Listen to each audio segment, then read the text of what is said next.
Good morning mga kasarap. Ayan, magandang umaga po sa inyo. Magluluto po tayo ng mga napakasimpleng umagahan. Sinangag lang po, itlog at saka pulong ganisa. Medyo naging busy po tayo nitong mga nakarang araw sa trabaho. Kaya ngayon lang po uli nakapagluto-luto. So ayan, simulan na po natin. Painitin na po natin ang ating mahiwagang kawali. At lagyan na po natin ng mantika. Umpisa na po natin ang pagprito po ng longganisa. Bali yung longganisa po, naluto na po yan. Kumbaga tira lang po yan, kaya ipinirito ko po uli. Hinati ko lang po sa tatlo yung isang longganisa. So 5 piraso po yan. Hinati-hati ko lang po para po mailuto natin ng makain natin ng mas masarap. Palabasin lang po natin yung mga taba-taba ng longganisa, yung kanyang mantika.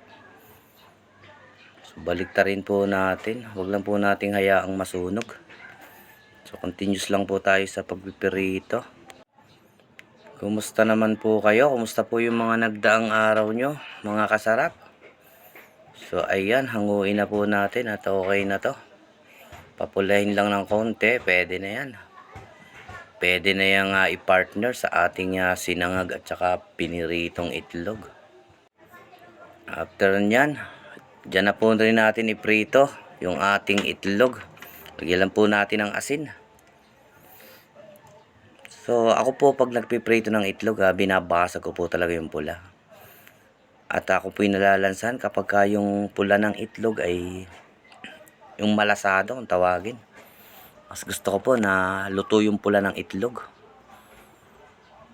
Ayan, tumatalon-talon pa ang itlog. Bali 2 itlog lang po yung aking niluto. Asin lang po, okay na.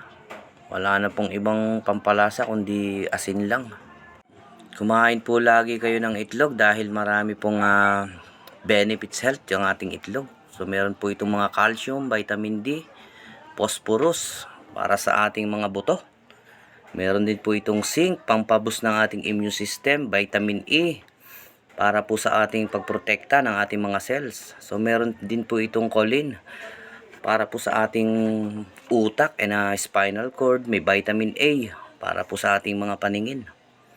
At meron din po itong protein, para po sa ating mga muscles, sa mga pagre-repair po ng ating mga tissue. So may folate din po ito, para po lalo na po sa mga nagbubuntis, magaling po ang itlog. At meron pong vitamin K na tumutulong po para po sa mga pagkat ng mga bleeding. So pag nasusugatan tayo, kung mapapansin nyo, dire-diretso lagi yung marami yung dugo na nailalabas. So ito, pine-prevent ito na makat yung bleeding ng dugo. So ayan, nagisa na po tayo ng bawang para sa ating sinangag.